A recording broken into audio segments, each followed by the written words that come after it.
এবার স্বামীকে ছেড়ে নিজের বন্ধুর হাত ধরলো রাই। হ্যাঁ বন্ধুরা, ভিডিওতে লাইক দিয়ে দেখতে থাকুন। রাই হসপিটাল থেকে বাড়ি ফেরার সময়, গাড়িতে ওঠার সময় যখন হোঁচট খায়, ঠিক সেই সময় সূর্য এবং অনির্বাণ একই সাথে রাইয়ের দিকে হাত বাড়ায়। আর ঠিক সেই সময় অনির্বাণের হাত ছেড়ে দিয়ে রাই সূর্যের হাত ধরার বলতে থাকে যে, সূর্য এরকম করে তুমি সবসময় আমাকে সব বিপদ আপদ থেকে রক্ষা করবে তো? তখন এই কথা বলা মাত্র সূর্য বলতে থাকে যে, যতদিন অবধি আমার শ্বাস আছে, ততদিন পর্যন্ত আমি বেঁচে আছি, ততদিন অবধি আমি রাই তোমার কোনো ক্ষতি হতে দিব না।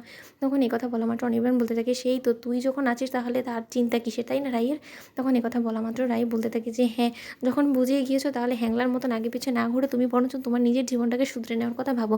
তখন একথা বলা মাত্র অনির্বাণ বলতে থাকে, থ্যাঙ্কস ফর ইওর অ্যাডভাইস, কিন্তু তোমার এই অ্যাডভাইসের আমার কোনো প্রয়োজন নেই। কি একদিন তুমি আমার কাছে নিজে থেকেই ফিরে আসবে, তুমি দেখে নিও রাই।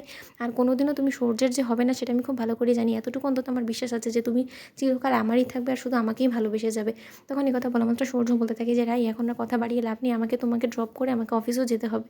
তখন একথা বলা মাত্র রাই বলতে থাকে, সেই বরঞ্চ ভালো। ওদিকে হসপিটাল থেকে বাড়ি ফেরার মাত্রই অনির্বাণের দাদাভাই বলতে থাকে যে, মহারানী আপনি এসে পড়েছেন, আপনার ট্রিটমেন্টের পেছনে কতগুলো টাকা আমাদের লুটে গিয়েছে আপনি সেটা জানেন?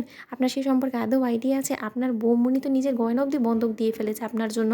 আপনি একবার ভাবুন আমাদের গোটা পরিবারের কী অবস্থা করে ফেলেছেন আপনি। আমাদেরকে তো পথের ভিখিরি বানিয়ে ফেলেছেন, তাতেও আপনি শান্তি হননি। এখন আপনি এখানে আমাদের এখানে বাড়িতে এসে বোঝা বাড়ানোর জন্য আপনি দিনের পর দিন এরকম এক ঘরে বসে থাকবেন আর আপনার সেবা যত্ন করার জন্য আমরা আপনার হুকুমের অপেক্ষা করব, তাই না? তখন এই কথা বলা মাত্র রাই বলতে থাকি যে, দাদাভাই আমি আসলে এই বাড়িতে আসতে চাইনি, আমি মাকে বলেছিলাম কিন্তু মাই আমাকে জোর করলো।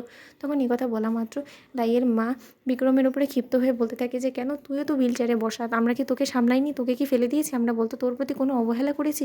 তাহলে সেটা রাইয়ের ক্ষেত্রে ব্যতিক্রম কেন হবে বলতো? যেই মেয়েটা কিনা গোটা পরিবারের জন্য এত কিছু ঝক্কি সামলিয়েছে, আজকে সেই মেয়ের এই করুণ দিনে কি আমরা ওর পাশে থেকে ওর সাথে ওর লড়াইয়ের সাথ দিতে পারি না?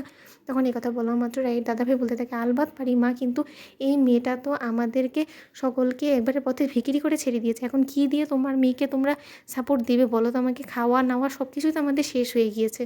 এখন যে তোমরা ওকে বাড়িতে নিয়ে আসলে, এখন ওর মেডিসিন থেকে শুরু করে ওর সকল ট্রিটমেন্টের খরচ ব্যয়বহুল কে বহন করবে বলো তো?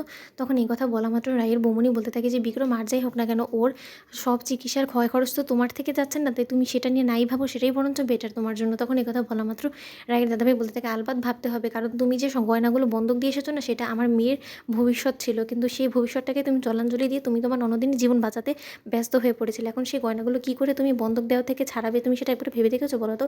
তখন এই কথা বলা মাত্র রাই বলতে থাকে যে, দাদাভাই আমার কারণে তো বৌমনি বন্ধক দিয়েছে, সেইভাবেই আমিই ছাড়িয়ে আনবো। তুই দেখে নিস, আমাকে শুধু তুই কয়েকটা দিনের সময় দিয়ে, আমি যখন আমার ট্রিটমেন্টে করে আমার পায়ে দাঁড়িয়ে যাবো, ঠিক সেই সময় আমি সর্বপ্রথমই আমার বৌমনির গয়নাটাই ছাড়িয়ে আনবো। তুই দেখে নিস, বৌমনির গয়নাগুলো ব্যর্থ যাবে না। তো বন্ধুরা, ভিডিওটি ভালো লেগে থাকলে লাইক এবং শেয়ার করে সাবস্ক্রাইব করতে ভুলো না।